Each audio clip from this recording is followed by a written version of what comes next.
الحمدللہ وکفا وسلام علی سید الانبیاء وعلی اصحابہ وآل بیتہ اجمعین۔ بسم اللہ الرحمن الرحیم۔ اسلام کی بہت سی اصطلاحات جو اسلام سے خاص تھی لیکن آج کے دور میں ان کو منفی طور پر پیش کیا گیا اور ان کا منفی امیج پیدا کیا گیا۔ جب کسی شخص کے سامنے اس اصطلاح یا اس لفظ کو استعمال کیا جاتا ہے تو وہ شخص یہ سمجھتا ہے کہ یہ کوئی بہت ہی منفی چیز کا ذکر ہو رہا ہے، کیونکہ یہ کچھ لوگوں نے ایک خاص پروپیگنڈے کے تحت اور ایک خاص نقطۂ نظر کو پروان چڑھانے کے لیے یہ غلط فہمیاں پیدا کی ہیں۔ ایک شریعت کی اصطلاح جو ایک بڑی اہم اصطلاح تھی، لیکن آج جب نوجوان طبقے کو یا معاشرے میں جب اس کا ذکر کیا جاتا ہے تو لوگ یہ کہنا شروع ہو جاتے ہیں کہ یہ ہمارے اوپر کوئی پابندیاں اور بے وجہ کی پابندیاں لگانے کی کوشش کی جا رہی ہے، اور یہ آج سے کوئی 1400 سال پرانے قبائلی نظام کی طرف ہمیں لے جانے کی کوشش کی جا رہی ہے۔ یہ بنیادی طور پر غلط فہمیاں پیدا کیوں ہوئیں اور ان کی وجہ کیا تھی، آج ہم انہی پہ غور کریں گے کہ اس کی بنیادی وجہ کیا ہے۔ شریعت کے بارے میں جو بنیادی غلط فہمی پیدا کی گئی اس اصطلاح کو پھیلانے میں، اس میں کچھ غیر مسلموں کا ہاتھ تھا، لیکن اس کے ساتھ ساتھ ہمارے اسلام سے نابلد ہمارے لادین طبقے کا بھی ایک ہاتھ ہے۔ یہ وہ طبقہ ہے جو اسلام سے تو بالکل ہی نابلد ہے، لیکن اس کے آئیڈیل وہ مغربی مستشرقین اور مفکرین ہیں جنہوں نے اسلام کو غلط انٹرپریٹ کر کے اس کے سامنے پیش کیا،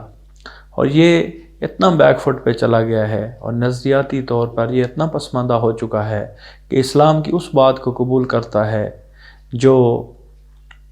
مغربی مصنفین یا مفکرین جس کو مثبت لکھیں، باقی پورے اسلام کو یہ منفی سوچ رہا ہوتا ہے۔ اور شریعت کے بارے میں بھی اس کا نقطہ نظر یہ ہے کہ اگر شریعت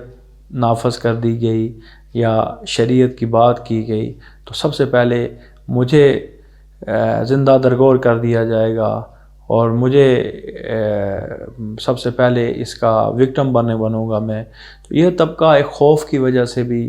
اور مغربی ذہنیت کے جو خول کی وجہ سے بھی یہ طبقہ شریعت کا مخالف ہے، لیکن بنیادی طور پر یہ شریعت کے بنیادی علم سے بھی نابلد ہے اور اس کو شریعت کے بارے میں کوئی معلومات کسی طرح کی نہیں ہے۔ اور دوسرا طبقہ وہ ہے جو ہمارے حکمرانوں کا طبقہ ہے۔ وہ بھی یہ سمجھتے ہیں کہ اگر شریعت آ گئی، کیونکہ وہ ایک استعماری قوت کو ریپریزنٹ کر رہے ہوتے ہیں، اور ان کو پتہ ہے اگر شریعت آ گئی تو عدل کی بات ہوگی، انصاف کی بات ہوگی، معاشرے کے اندر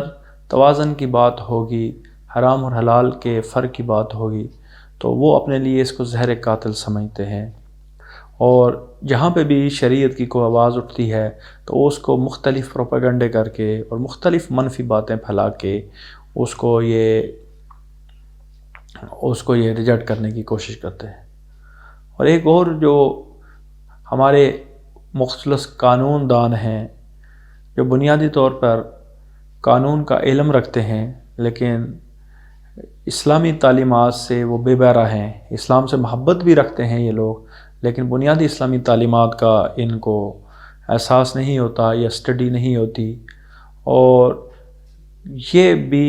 شریعت کے بارے میں مخمصے کا شکار ہیں۔ مثلا جب انگریز آیا اس بر صغیر کے اندر تو اس نے سب سے پہلا کام یہ کیا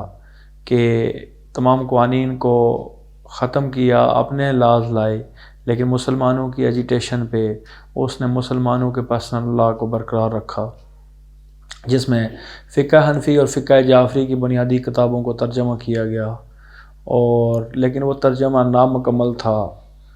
اور اس میں غلطیاں بھی بہت زیادہ تھیں۔ تو یہاں پہ اب ہمارا قانون دان طبقہ جب اس کے سامنے شریعت کی بات کی جاتی ہے تو وہ اس غلط ترجمے کو یا نامکمل چیز کو، کچھ محدود اصطلاحات کو شریعت سمجھتا ہے۔ اس کا بھی شریعت کے بارے میں پورا کنسپٹ نہیں ہے۔ پھر ہمارے اندر مذہبی طبقات میں سے بھی کچھ صوفیاء کرام جو دین کی پابندیوں سے اپنے آپ کو صوفیاء کہتے تھے، لیکن شریعت کی جو پابندیاں تھیں تو انہوں نے طریقت کی اصطلاح کو، تصوف کی اصطلاح کو، روحانیت کی اصطلاح کو شریعت کے مد مقابل کے طور پر پیش کیا اور دونوں چیزوں کو آپس میں متضاد کرنے کی کوشش کی۔ حقیقتاً اگر دیکھا جائے تو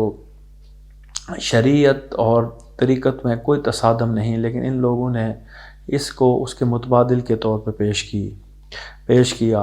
اور جس کی وجہ سے بہت سی ایسی تعلیمات جو اسلام کی ضروری تعلیمات تھیں، لیکن ان لوگوں کے روحانی جو ماننے والے تھے انہوں نے ان تعلیمات کو پس پش ڈالا اور طریقت کی اصطلاح کو شریعت سے الگ کرنے کی کوشش کی، اور یہ طبقہ بھی غلط فہمیاں پھیلانے میں اپنا کردار ادا کر رہا ہے، کیا اس نے۔ پھر جو ہمارے شاعر ہیں، ادیب ہیں، انہوں نے اپنا جو لٹریچر لکھا اس کے اندر انہوں نے شریعت اور اسلامی جو ٹرمینالوجیز تھی، اصطلاحات تھی، ان کو منفی رجحان کے طور پر پیش کیا۔ مثلا مسجد کا ذکر، شریعت کا ذکر، فقیہ کا ذکر، مفتی کا ذکر، مدرسہ کا ذکر اور قاضی کا ذکر، یہ وہ الفاظ تھے جو شریعت کی مختلف ٹرمینالوجیز تھیں، ان کو انہوں نے شاعری میں منفی رجحان کے طور پر پیش کیا، اور یہ طبقہ بھی یہ غلط فہمیاں پھیلانے میں اہم کردار ادا کر رہا ہے۔ پھر مغربی مصنفین نے اس کو، شریعت کو ایک آج سے 1400 سال پہلے کا قانون بنا کے پیش کیا کہ وہ پتھر کے دور میں انسان کو لے جانا چاہتے ہیں، حتیٰ کہ اگر شریعت کو دیکھا جائے تو شریعت کچھ اصولوں کا اور کچھ فروع کا نام ہے۔ اصول وہ ہیں جو اٹل ہیں،